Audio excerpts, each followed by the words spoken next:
So, welcome everyone to the Thursday Swarm Lab and TerraSwarm seminar. We're now co-sponsored by the TerraSwarms. So, we're really excited to have our friends here from Revolve Robotics today, both in telepresence and in person. In person, we have Ilya Polyakov. It's pretty good. Well, Mila helps me with nice. phonetic pronunciation. Okay. She's doing her best for me. So, now that we have that hard part over, let me go to the easy part.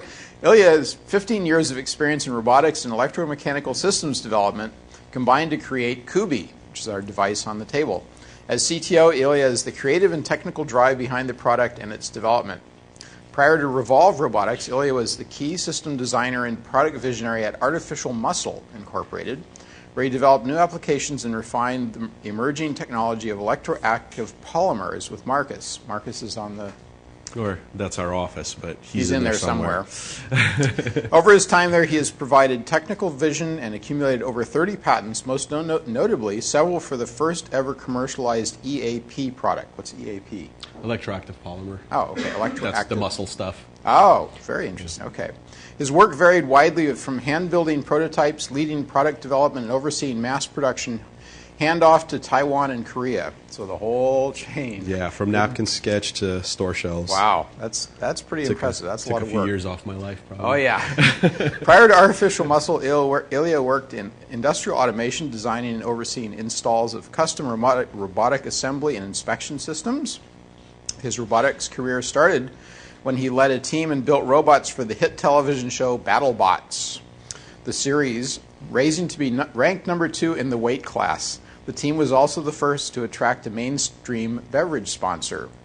Ilya has a BS in mechanical engineering from SUNY in Buffalo and has successfully dabbled in graphic design, electronic music, interactive sculpture, fabrication, embedded software, and web design. So he will fit in right here really well. So thank you. It's not ADD, it's being versatile. So thank you guys for having me. And the core thing I'm going to go over is not specifically the product, but kind of the ecosystem and our thought behind how this should interface and how everything needs to live together. So to start, as you guys probably know, robotics is really hard, especially on a commercial level, on a consumer level. The hardware is pretty scary for developers, like when you're talking to iOS developers that are used to making games for the iPhone. They don't know hardware, they don't understand it, they don't want to understand it, they don't want to deal with it. The software is similarly scary for the real mechanical guys, the guys who do injection molding and really like the nitty-gritty consumer product design. Electrical is just kind of a thing on the side. That's just weird for everybody, and everybody has fundamentally different ways of thinking. I mean, there's mechatronics majors, but when you're working on a consumer product, there's really specialties. So there's the guys who specialize in software, the guys who specialize in making injection molded parts, and they don't really they think fundamentally differently.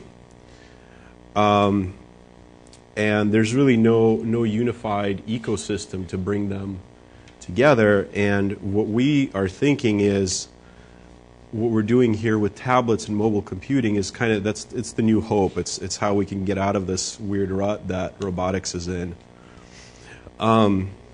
So with mobile computer-based robotics, you're dealing with extremely powerful commodity hardware that you can buy at the Apple Store, and typically with consumer robotics now, especially the really kind of higher end machines, like take the Anybots QB, for example, by the time the system goes through the product design life cycle and ships, the computing system is obsolete because this stuff takes a while to develop.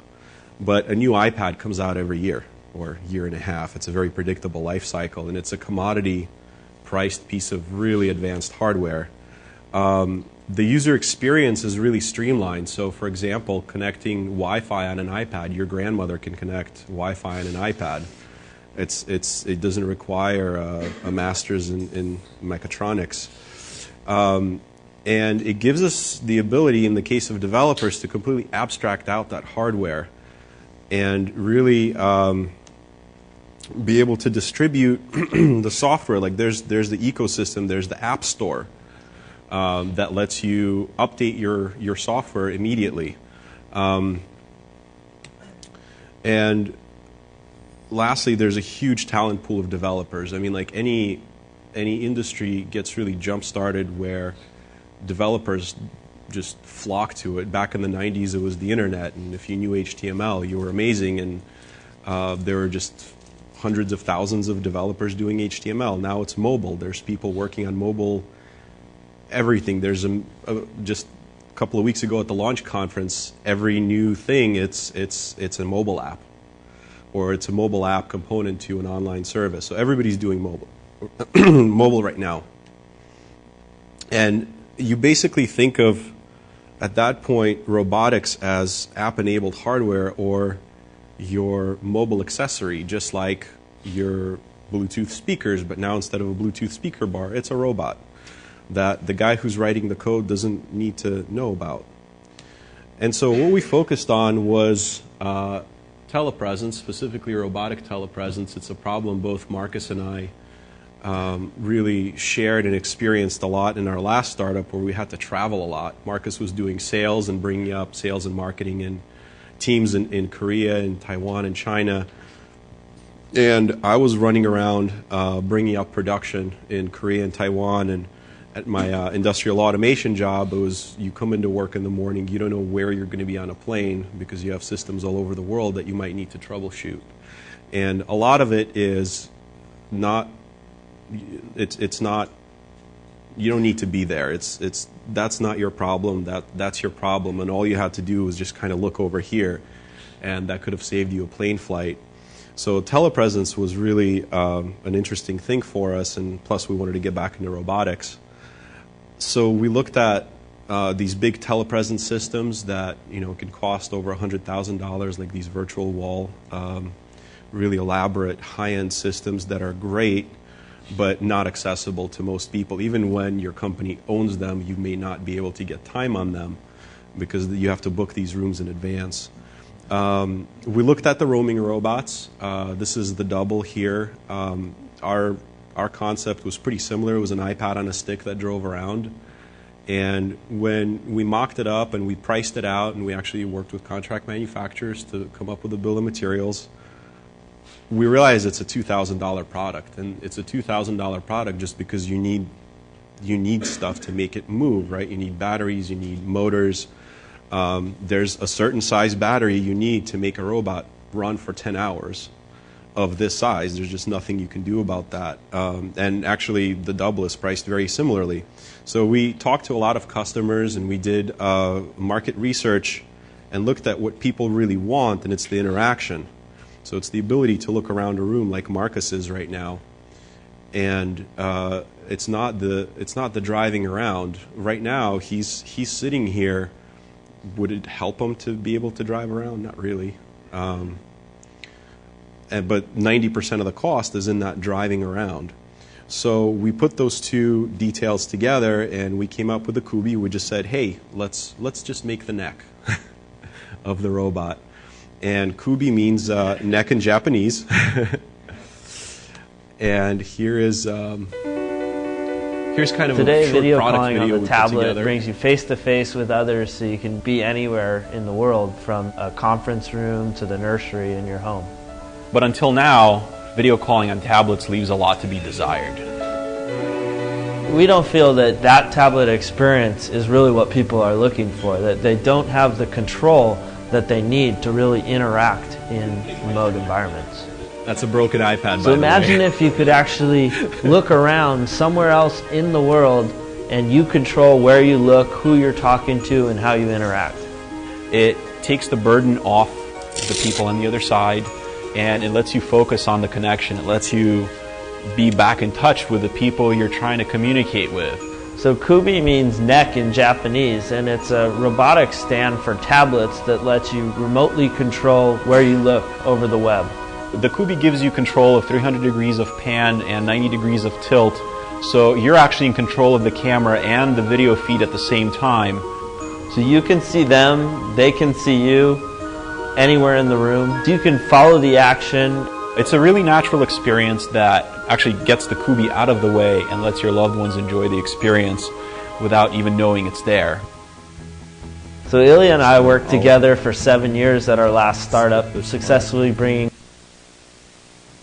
That's us pitching our Indiegogo campaign, but you guys get the idea about the product. So here's the actual prototype, and it's multi-form factor.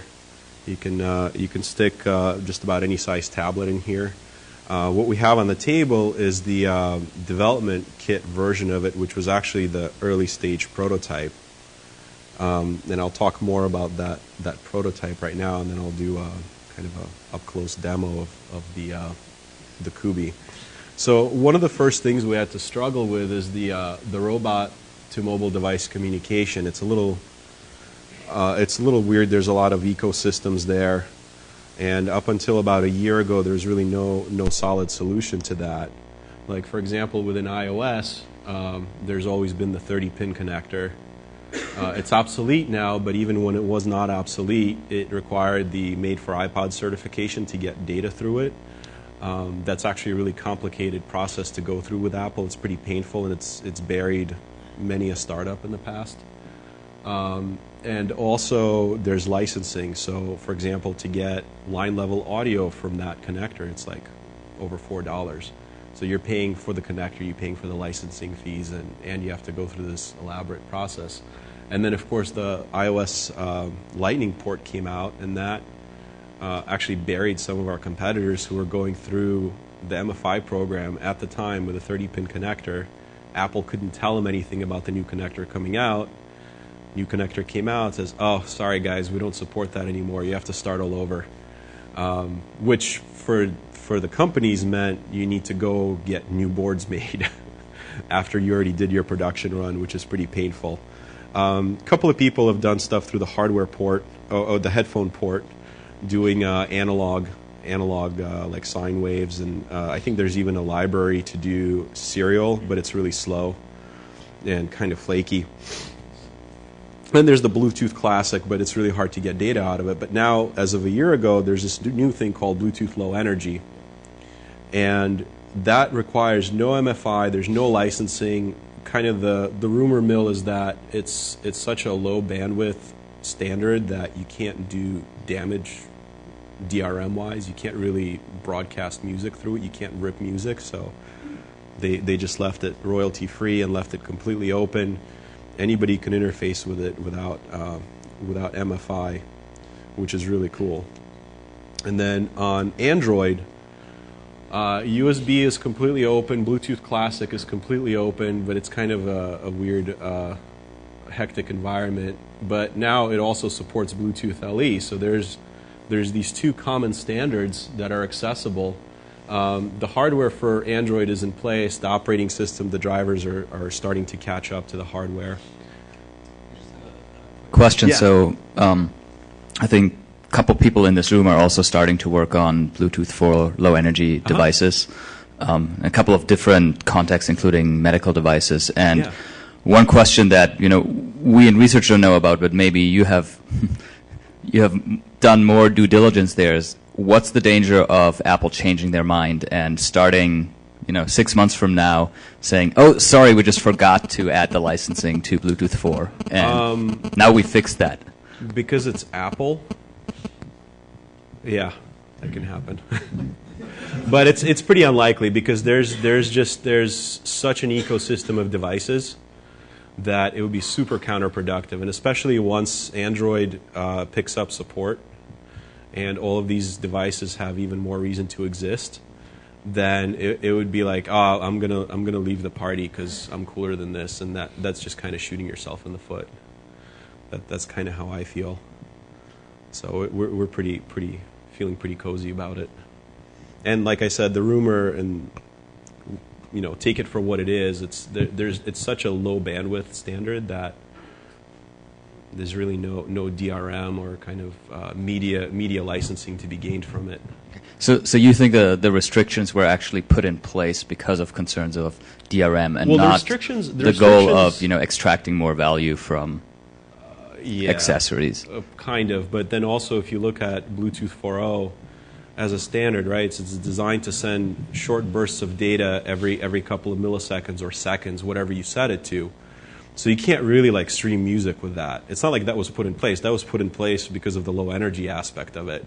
But it just happens that you can't like rip movies through it. You can't rip music through it. So that's kind of the thought everybody has. So that's what we decided to go with. Bluetooth Low Energy, and there's more and more documentation since we started. But it was really nice because we started on this before the 30-pin came out, or before the 15-pin came out. We kind of saw all the rumor mill going, and we were just, we're not going to have wires. We're going to do Bluetooth LE. We don't know what's going to happen. Let's just go with it. It's a little more expensive up front because it's a pricey module that's actually since then dropped in price considerably. And so that's where we are. So we took this Blue Giga BLE 112 module. It's a TI stack with a TI microcontroller on board, and we combined it with the off-the-shelf Dynamixel serial bus servos that you see in the little humanoids. I'm sure you have gobs of them running around here. And we took about 2 months to prototype what you see there on the table. So it's the Dynamixel servos, the laser cut plate work, and a circuit that actually just takes serial directly from the BLE module and shoots it out the serial bus. And we did all of this without getting Apple MFI. We didn't talk to Apple at all to get this done. It was really nice. And the way it works is you have on the iPad you have our app running that receives the position we want this servo system to move to. It writes it into a characteristic, which is basically like a register in the Bluetooth stack, and that gets synced up every couple of milliseconds with the BLE 112 module. There's an onboard script that kind of massages the numbers a little bit and then spits it out directly via the serial bus. Super simple. We don't actually have a microcontroller on top of the BLE board. So it's just power chips and a couple of power conditioning chips and the level shifter, just a buffer chip. The way it looks from the iOS side, you write into the characteristic servo number, the instruction type. So there's, if you guys are familiar with these servos, there's move to position, change speed, change acceleration. There's a lot of different parameters you can do, and just then the actual value of the instruction. And this is really cool for prototyping. We actually left the serial bus port open on the servos so you can plug more in. So you can have up to 254 servos in this daisy chain, all controlled from our board. And we want to see people put Nerf guns on this thing. That's my dream. So if you guys can work on that, that would be awesome. Nerf guns or water guns. The ecosystem we're setting up it's basically two ways to control the Kubi. There's one way, which is just two apps, tablet to tablet over the web. The app, for the sake of video conferencing, the app has the video client with integrated controls where it just touch on the screen to move the Kubi around. This is the simplest way you can do it. Software-wise, it's the most complex because then you need to develop your own. You need to integrate your own video client with your controls.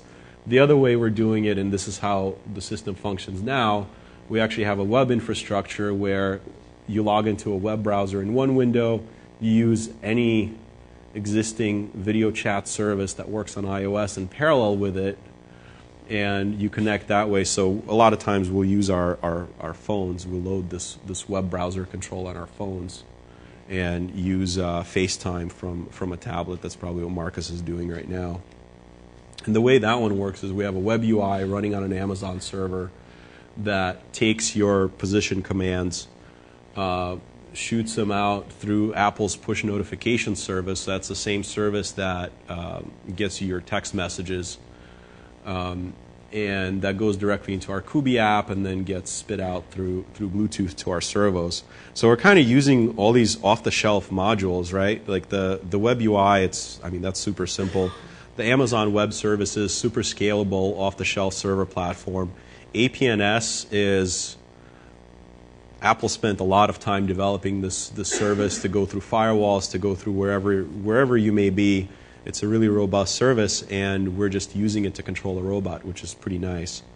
For what we're doing, just changing position occasionally, this works great, and we're just sending direct position commands through the service. And then with the on-screen controls, this is our longer-term goal, and we have one of our software partners already having done this. The idea is you tap on a part of the video feed to say, I want to center on that part of the video feed. The delta, the distance between where you tapped and the center of the screen gets calculated. You send a position through to the iPad that's sitting on the Kubi. That once again sends the position commands to the Kubi. The Kubi moves, but what the user sees is just magic. The user just sees the image center in the middle. So whatever he tapped on just gets put in the middle of the screen. And there's really no UI to speak of. There's a lot of stuff going on in the background, but to them it's just magic. So this is like what you'd have your grandparents use. In the future, we're looking to improve our UI and UX, the whole user experience of logging in and going through our web portal. We're looking to incorporate machine vision into this integrated app. So motion tracking, you get up and walk away. It tracks you. It follows you. Another thing is face tracking or face detection. So you set up a Kubi like it is right now at the conference room table. At the beginning of the conversation, it sweeps the table, says face here, face here, face here. It gives you icons. You can revisit those faces. And then next step, and this is going to require a little bit of hardware, is audio direction tracking. So that guy speaking, look at him. That guy speaking, look at him. Just audio triangulation. There's going to be some kind of, we're going to need to do some AI so the thing doesn't kind of flip out in between people's voices. But that's kind of what we're looking at. The overall architecture has huge advantages, right? Like I mentioned, no MFI from Apple. You just go, you do this. It ended up being platform agnostic, so any device that comes out with Bluetooth 4.0 can talk to our platform or a platform like it. We might add wheels to this thing at some point when we finally decide to. So Windows 8 on Microsoft Surface does support Bluetooth 4.0. We need to get our hands on it. Android, in some devices, Bluetooth 4.0 is supported, in some it's not. It's kind of that ecosystem is forming up. When a new tablet comes out, the system is upgraded. There's a lot of built-in gesture recognition going into tablets right now. There's rumors of Kinect-like sensors going into tablets. When that comes out, we don't have to change our hardware. We just swap out the tablet, load a new app, and go. And because it's Bluetooth 4.0, there's really no connectors to worry about. Hopefully that standard sticks around. If it's anything like Bluetooth Classic, it'll be around for a while because Bluetooth Classic has been around for ages. And that's kind of it. So I can demo this a little bit more if you guys want to come up and check it out. Or if you have any questions, I guess we could do questions now.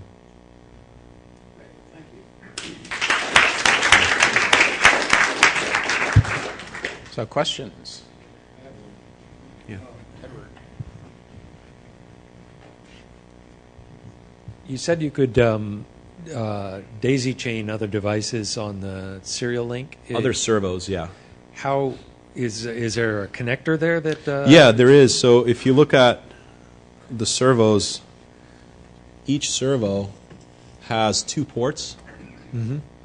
And one port is incoming, one port is outgoing. So we left the outgoing port open on it, and you could just plug in more servos. And when I was going over kind of the specific protocol, you put in the servo number and what you want it to do. So you could, this is servos 1 and 2 here, but if you have servo 3, 4, whatever, you can add those. So if you have specific things you'd like to develop with that, let me know, because we run a class in the fall that does class projects, Mm-hmm. and they're always looking for ideas, and this would be perfect for Yeah, we'd love to. with devices on there. Awesome. Yeah, it seems like a great platform that students get really excited about it. And be really, really helpful. I like the volunteer prototype that we have sitting in our closet. Which we did a full neck using the same. We did a full neck using the same type of servo. It was actually to calibrate. We built it to calibrate IMUs for Sennheiser. Sennheiser's putting a lot of IMUs in their products now, microphones and headphones. And it uses the same thing. It'd be kind of interesting because you've got very much an application-specific geometry, but there are applications where you want to bend down and go around. Sure. This thing's kind of a giraffe with lots of those servos. Right. Yeah, and one of the things we want to look into is putting this on like an arm. So this would be something that lives at the head of your hospital bed and then comes out. It's kind of sky's the limit. We just need to get the product itself out. Yeah, it's worth mentioning that those servos, there's a lot of wonderful kits of mechanical things to connect them together. Right. And actually, my upcoming, potentially, when I have some breathing room project, take this, put it on top of a hexapod, and try driving the hexapod legs from the BLE chip. So I have no other processing on board. So it'd be kind of your head just kind of bopping around and walking around. Are you sharing the command protocol for driving the servo? So we have a related project where replace the iPad with a Kinect camera to do some of the things that you talked about, right? Tracking of people, both in terms of faces and their skeletons. So we'd love to put the Kinect camera on your existing mount, where you've done more of the hard robotic stuff of making sure the mount doesn't shake too much. It has the right distribution. What's great about these servos too, depending on the mass you have there, you could change all your acceleration parameters so the thing doesn't twitch. So it's adjustable compliance and adjustable acceleration. Which is great. That's why, like, you put RC servos on something like this with this heavy, huge inertia of the tablet, and they flip out. And this thing is actually running at only 10% speed right now. It could run much faster, but don't play with that because it's it's bad for the servos. So that's something we could do. So drive the servos just from another computer. Sure. Different piece of code. Yeah. We write. We have a piece of code we owe you already because you bought the dev kit, so you can take a look at that. And we're evaluating just releasing the boards because they're kind of an interesting tool to play with. We might just work with you guys on that. I don't know if we're ready to release them to the public because there's documentation and just a lot of stuff you have to deal with. But yeah, definitely, we'd love to work with you on that. And ultimately, the goal is the more YouTube videos we can get of like our stuff, the better. So. We can help you with that part. Other questions? Oh yeah, I gotta find Dramatic chipmunk. Yeah, we did a. Don't know. We did a cool thing. So I don't have Wi-Fi connected on here. You opened up a Pandora's box there, Marcus. I'll load that up. I'll load that up on the tablet actually. After we're done here, I'll show you guys. Yeah. So you had a question? I was just wondering if you're using any of the other sensors on the tablet. Other than the camera, no. You certainly could. One of the things we're looking at is using the IMU in the tablet to do the pendulum balancing on the self-balancing robot. That's possible. That's great. There's a ton of sensors. I mean, I don't know if they have barometric sensors on the iPads yet. They have on a lot of phones. So they just keep adding interesting things. So yeah, you could. We don't need to yet. Other ideas? Fun things to do? Well, certainly we have lots of creative people here, so if you want to turn people loose and see what they do. Well, would you guys be interested in like a hackathon? I'm sure we would. Something like that could be a lot of fun. Cool. Yeah. So, and as a, as a safe sort of release point, not out to the, the public in the wild and not confidential, but, you want people to play with stuff. Yeah, we absolutely do, and we're trying to work out our licensing to make it as loose as possible right now.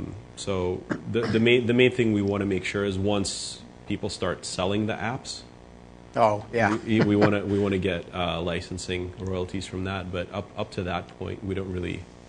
We want people to do as much as possible. We want to keep this open as much as possible. So is your future as a robot developer or as an app developer? It's a very hazy line, right? And the hardware is kind of just a small part of that. The task is majorly in the software, in the apps, for sure. So maybe that's where the value is. That's where a lot of the value is. I mean, we're looking at mostly enterprise and small business applications for this, where you would have premium apps with like contact management and more enterprise-like features, beyond FaceTime, which just connects point to point. So that's kind of where we see a lot of our revenue, software-wise, coming from.